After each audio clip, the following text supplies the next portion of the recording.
আমাদের যে প্রজেক্টরটা আছে অনেকে আমাদেরকে জিজ্ঞেস করে ভাই এটা আসলে সেটআপ করবো কিভাবে। তো চলেন আজকে সেটআপ করে দেখাই। এটা আমাদের একজন সম্মানিত কাস্টমার ফুল অ্যাডভান্স করে অর্ডার করেছেন এবং তিনি আমাদেরকে বলেছেন যে তার জন্য কিছু অ্যাপস আমরা ইনস্টল করে দিই। তো এটা আমরা অন করে দিয়েছি, একটু ওয়েট করে যেখানে দেয়ালে চলে আসছে। আর এই জিনিসটা সামলানোর জন্য এই গ্লাভসগুলো পরা যাতে এতে দাগ না লাগে, সাদা জিনিস।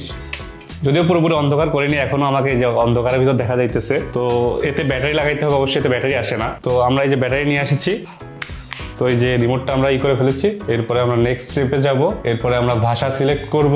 ওকে, নেক্সট স্টেপ। আচ্ছা, এখানে আমরা ডেট এগুলা সেট করতে পারবো। তারপরে নেক্সট স্টেপ। এরপরে আমরা ওয়াইফাই এর সাথে কানেক্ট করে নেব। এটা ওয়াইফাই এর সাথে কানেক্ট করা কিন্তু প্রয়োজনীয়, কারণ আপনারা ওয়াইফাই ছাড়া কিন্তু অনলাইনে ইউজ করতে পারবেন না। যাই হোক, এটাতে আরেকটা জিনিস দেখাই, এটাতে কিন্তু 5 GHz সাপোর্টেড, মানে ডুয়েল ব্যান্ড ওয়াইফাই সাপোর্টেড। এরপরে আমরা একটা ওয়ালপেপার সিলেক্ট করতে পারি। আমার কাছে এটাই ভালো লাগছে, আমি এটা সিলেক্ট করি। ওয়ালপেপার সিলেক্ট হয়ে গেছে। এবার দেখেন আমরা কিন্তু দেখেন নেটফ্লিক্স এবং সবকিছু চলে আসছে।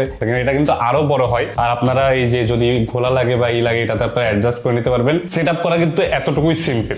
অ্যাপ লিস্টের ভিতরে কি কি আছে, অ্যাপ ক্রোম বিল্ট ইন আছে, মিরর বিল্ট ইন আছে, তার পাশাপাশি গেমস একটা আছে, ওয়েস আপডেটের আছে, ফাইল ম্যানেজার আছে, মিরাকাস রিসিভারেতে বিল্ট ইন আছে, আপডেটের আছে, একটা বিবি রেসিং নামে একটা আছে, নেটফ্লিক্সও বিল্ট ইন আছে। তো আপনারা চাইলে কিন্তু এই যে ক্রোমে যে আপনারা কিন্তু আপনাদের পছন্দের অ্যাপস কিন্তু নামাই ফেলতে পারবেন। সেটা কিন্তু অবশ্যই আপনাদের দায়িত্ব, আপনার নামাই সেটা ইউজ করতে পারবেন।